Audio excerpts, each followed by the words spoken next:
Hello guys, shout out dyan sa mga taga Saudi dyan. Punta na kayo dito sa Guam. Sinasabi ko sa iyo. Punta na kayo dito sa Guam.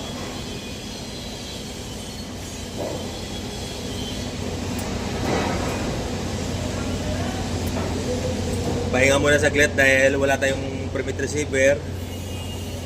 Tapos lifting pa. Stop work muna, pahinga.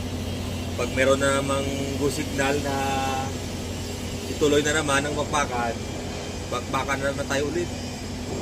Ganito dito sa Guam. Kaya sa mga gusto diyang mag-apply sa Guam, mag-comment kayo dyan sa baba. Akong bahala sa inyo. Ha? Ayay dito sa Guam. Ako, sobra. Nandito ngayon sa Planta ng Guam.